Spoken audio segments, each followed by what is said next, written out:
Welcome to the Codcast. I'm Bruce Moll from CommonWealth Magazine. With me today are two of my colleagues, actually my only two colleagues, Jack Sullivan and Michael Jonas. We're going to talk today about Charlie Baker and how he should be responding or dealing with Donald Trump and his administration.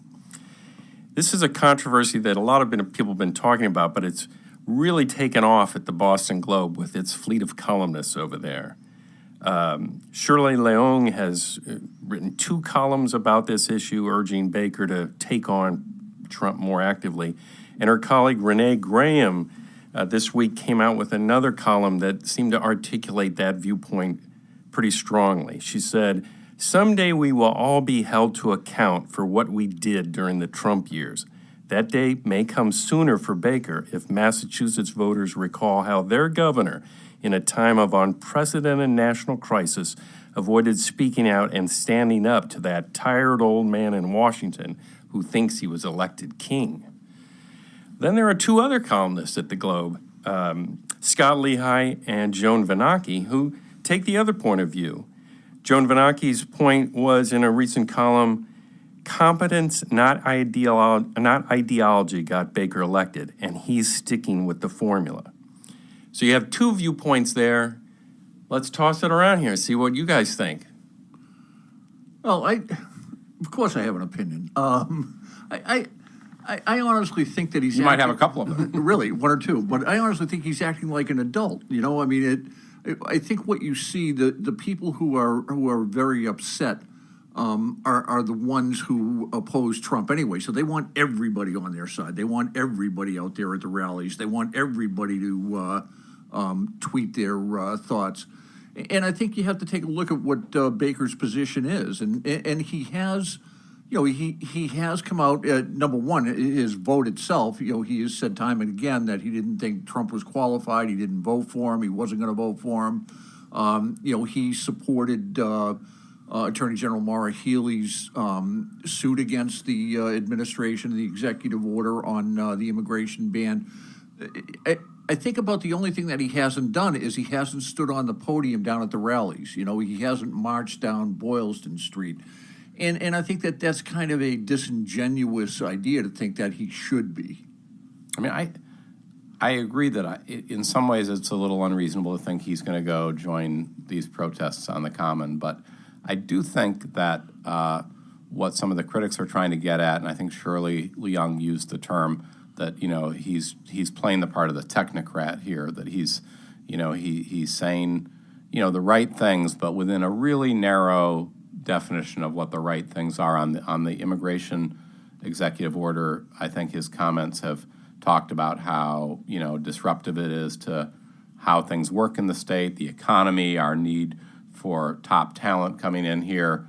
You know, so again, he brought it back to a very practical objection to what this means. And I think what she's saying is, where was the outrage and where was the passion around, you know, this executive order that, you know, a lot of people were saying just went against the grain of, you know, everyone's heard the terms, who we are as a people, what the country represents. And Baker, as is often the case, tried to sort of, I think, stay out of some of those big sweeping ways of looking at it and sort of, you know, mind his knitting probably in some ways. Yeah, it is a difficult. It's a difficult situation. You guys have probably had the same thing happen to you. I had a neighbor come up and talk to me about Trump, and she's, you know, just vehement that she's opposed to what he's saying, what he's doing, and she used all sorts of terms, you know, explosive terms to describe him.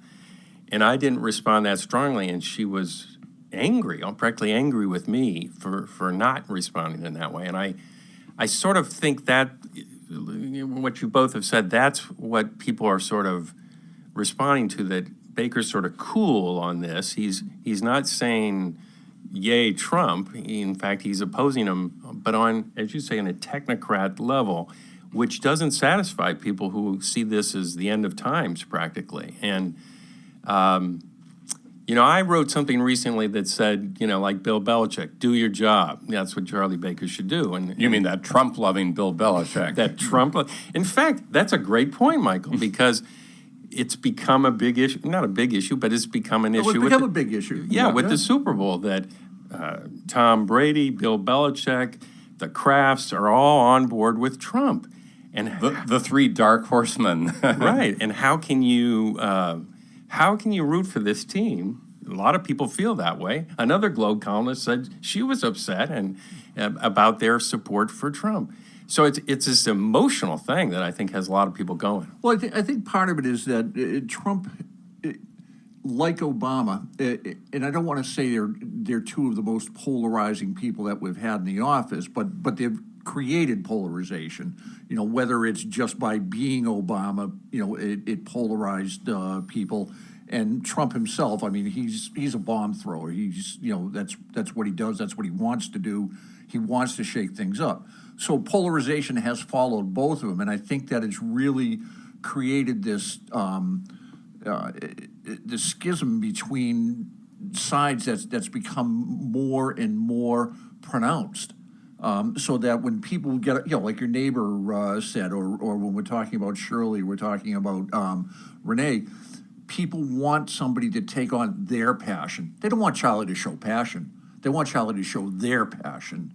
And I think that's a lot of what's happening. And I think that happened with Obama as well. If you didn't denounce Hillary Clinton when she was Secretary of State, or if you didn't denounce Obama, then you were complicit in Benghazi.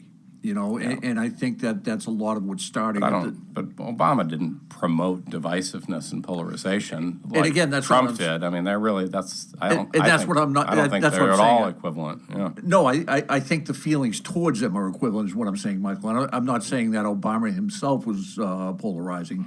It's like this trope that started that he has set back race relations for so many years. It's not that he's done that. It's that people see it that way, and race relations in some people's minds have gone back, and have gone back because of the people who oppose Obama have taken that stance. Hey, Michael, you earlier this week sat down with Jay Gonzalez, who said he's going to run for the Democratic nomination for governor. And his early remarks at least seemed to sort of indicate that he thought Baker was vulnerable on this issue with Trump. What was your take? Yeah, I mean, it's clear that he is going to try to tie Baker to Trump. I thought he went a little overboard. I mean, some of his early talking points for that initial day of the rollout of the campaign were that Baker is actually a lot like Trump. And when he said that, I kind of did a double take, because I can't really think of two Republicans who really seem more dissimilar in most ways. But, he pulled out a few points. One was that back, I think a year and a half ago, when there was this incident, terrorist attack, I think in Paris, in which one of the attackers was said to have been a Syrian refugee who'd made it through some checkpoint through Greece. And anyway, it led to this whole round of discussion around refugees that people may forget about, Syrian refugees that we had about a year and a half ago. And Baker was caught at that moment quickly reacting, saying, I'm not interested in refugees, and they need to be vetted more clearly, more thoroughly. I mean, it sounded a lot like what Trump is saying now. I mean, and Baker took a lot of flack at the time for it. And, part of the response was that the Obama administration said, we are vetting them really thoroughly. And so it came off like kind of a knee-jerk reaction, like he hadn't really done his homework. And, I think people said in his first year that got mentioned as one of his, one of the sort of real slip-ups when everybody was, including us, were writing about how he generally had a pretty good first year. Yeah. It was a moment where he kind of reacted quickly, and I think Gonzalez said he kind of retreated to kind of more sort of conventional Republican talking points at that moment. Came out of his technocrat mode, And well, except it wasn't really technocrat, because he hadn't really studied the fact that they were being vetted. It was not technocratic. That's what I'm saying. It came out of that mode that he left that mode, and we say he normally is in, And I think that he went more ideological, and he kind of wanted to lash out. No, we're going to keep them strong, keep them out. And kind of it seemed a little heartless. And the way Trump sometimes is like, I'm caring about keeping people here safe. So Baker kind of went for that. I mean, the one thing I think is a little ironic is when you think about why he's sort of walking on eggshells with Trump, people have said, well, he has to worry, unlike, Maura Healey or other people. He's the governor of the state. he's got to worry about a lot of things that we deal with the federal government on, that we depend on them for. And, if he angers Trump and sets him off in some way, that would really not be good for the state as a whole. And I've seen some arguments saying it hasn't stopped, Governor Cuomo in New York and other governors. They certainly have a lot riding on the federal government too, but they're still speaking out. But I guess the one point you'd almost say in Baker's defense is, and then you say, is the president really going to be that petty and vindictive that he would do that? And I think actually go back and quote Charlie Baker himself. He said, this guy doesn't have the temperament to be president. So in a way, his reluctance to just let it fly is kind of him, again, restating, I think we're dealing with a pretty unstable guy there, and I don't want to do anything unnecessarily. I should be able to speak out and speak my mind, but I don't put it past this guy to sort of mete out some punishment. Keep in mind, too, though, that, prior to Baker coming into office, there was some clout that Massachusetts had down in Washington. There was a Democratic president, and we had a Democratic governor who was very close to him. So there was that connection there. And then prior to that, even though it was George Bush and in the office, and prior to him Reagan, we had Ted Kennedy. We had Moakley, we've had Tip O'Neill. I mean, there's always been a conduit down there. Right now, Baker is the one that really has to mine that relationship. We don't have, we have a full Democratic congressional delegation that tosses bombs at Trump whenever they have the opportunity. So nobody's going to get any favors out of him. And it's really going to come down to Baker getting those those inroads and getting those kinds of grants that we used to take for granted. So that sort of raises the question. I hadn't really thought about this, but are the Democrats acting irresponsibly, like Senator Warren, Attorney General Healy? Are they, when they just go on the offensive, are they jeopardizing things that we could get out of Washington? Well, I mean, they're partisan. There's no two ways about it, and whether they should moderate it some, I'm not sure in this atmosphere that's going to happen. I mean, when you have the kind of partisan divide that we have, I think that's going to happen down there, especially the way that Warren took to Twitter during the campaign to do everything she could to provoke Trump, and it worked. But I think that there's always going to be this natural divide between the Democrats and the Republicans. Anyway, it's just that we don't have anybody now that has that kind of cachet that can cross the aisle, that can reach across. So whether they moderate what they're saying and doing or not, I don't think is going to matter. So, Michael, I was wondering what you think about this sort of desire to have Baker be more passionate about this issue. I think it's also reflective of a bit of a larger issue about him in general. He is not. I think when he does sort of go off script, if you will, when he talks about the Confederate flag, that was some time ago. Exactly. These issues, he sort of gets in trouble, and he doesn't quite know how to respond when he sticks to fixing the T, reforming healthcare, doing these sort of weed whacking issues that he likes to talk about. He's very comfortable. But do voters? There is something about voters want a little passion. They want to feel that they know this guy. Do you think that is a problem for him? Well, I think potentially. I think in the context of Trump, it is. I mean, when I wrote a profile of him after his first year, I actually took the view that he's a guy who sort of surprisingly shows his heart at times, but he kind of picks it in individual instances, talking about a story about a particular person. I think he really can be moved. I heard him talk at a healthcare conference when he started talking about his mother, who was then, suffering from Alzheimer's disease, and there was nothing phony about the emotion that he put into that. You've seen him in other cases. I heard someone related a story to me at the time about him speaking at a ceremony for veterans at a cemetery. And I think those moments are genuine. But I do think he's resisted when you get into these issues that have some real emotion attached to them. I think he, in this case, he's really held back from sort of responding to what people say are the real kind of fundamental issues that the whole Trump thing is stirring up, and he's just sticking to the practical issues around the immigration thing and not talking about what does this say about us as a welcoming people, as a country of immigrants, and I think there is a question of I don't know, does that sort of catch up with him over the next 2 years, or never mind this. I mean, 2 weeks from now we're going to be on some whole other topic that Trump has brought up. Can't even imagine what it's going to be.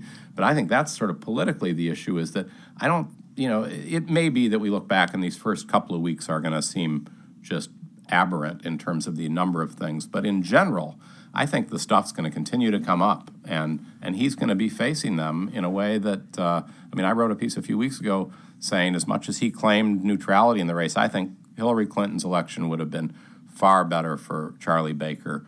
And I think this is kind of the nightmare that in some ways he worried about, having to sort of constantly be answering for what Trump is doing. And I saw that Politico had a story just today or yesterday about Trump and the Republican governor of Maryland, another blue state, both in this bind. And they quoted John Walsh, the former state Democratic Party chairman, who said, I think Charlie's going to try to dance through the Trump thing, said Walsh. But then he added that Baker is, quote, not a good dancer. So, again, he's throwing sort of a partisan bomb there, but suggesting that, he's not always that artful at navigating or threading this needle. I don't know. Right. What do you guys think is going to happen? That's kind of hopeful on John Walsh's Well, part, yeah. 'cause I think Charlie showed that he can dance. He learned how to dance. Right. Between 2010 and 2014, he learned how to adapt. Granted, it was the thinnest margin of victory in our lifetime as far as governor goes. I mean, you had said earlier, I think it was 40,000 votes. Something like that was the difference.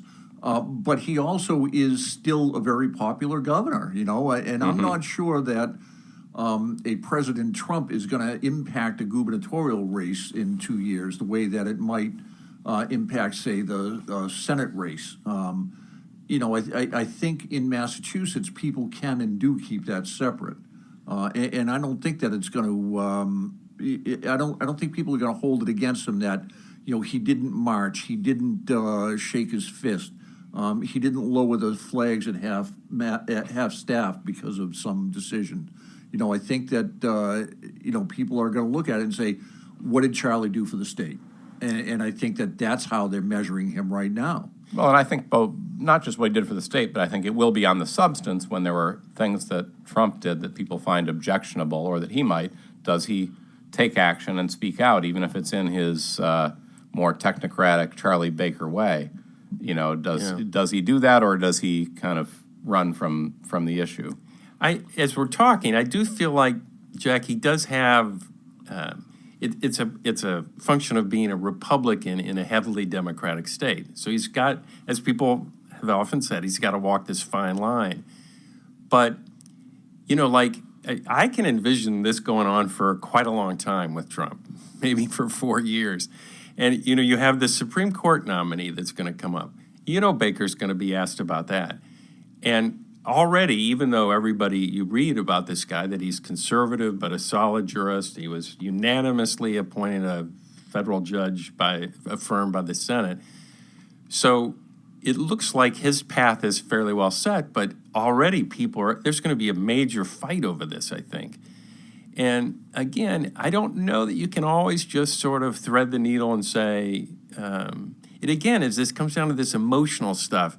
If you go into the voting booth and you don't connect emotionally with that candidate, that they're on your side, they're looking out for your interests, you don't always think, well, he's going to work that green line really well. I mean, that's Charlie's selling point, that he's working on nailing down the nuts and bolts of state government.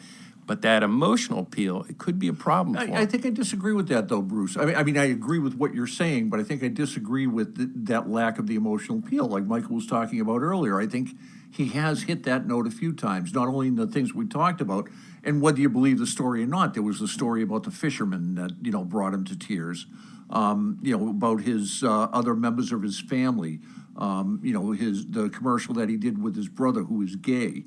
I think he does connect, and I think he connects on a local level, and I think that's what people are looking for. I think that they can and will separate it. What I think I see with Governor Baker is that he's the adult, and I think that that's what people are looking for. When it all comes down to it, kids yell and scream. The adults are the ones that take care of business, and I think that that's what you're seeing right now. So it sounds like we started out on agreement, but now we ended up with a disagreement at the end. I think I'm sort of leaning at the end of this, thinking that this emotional thing is something he's going to have to, well, you're not saying he won't have to grapple with it, but I think, I don't know if Trump becomes so divisive, I don't know if they'll say, well, he's the adult in the room, so I'm going to go with him. And of course, it all depends on his challenger and all sorts of other things, but I think it is, I'm more willing to say it could be a problem for him, but I still say do your job, Charlie, and everything will work out okay. Anything else to add? I think we've left Michael speechless. If not, we'll close it there. I was going to say go Pats, but that's kind of that's a controversial statement, and I'm feeling a little conflicted. If you say go Pats, you're saying go Trump. Well, yeah, that's where I just want to be on the record. Someone I was talking to when I sort of shared, I said, I don't know, maybe I'm leaning a little more toward the Falcons. They said, no, but you could root for one of the Patriots players who said if they win, he won't go to the White House. Bennett. So you could say you're rooting for him. So there's even some division within Patriot Nation, even on the team, it seems. Good point. With that, we'll say goodbye to you until next week. As always, you can subscribe to the Codcast on SoundCloud and iTunes, and we look forward to seeing you next week. On the floors of Tokyo, down in London town to go. With the record selection and the mirror's reflection, I'm a dancing with myself. When there's no one else inside, in the crowded low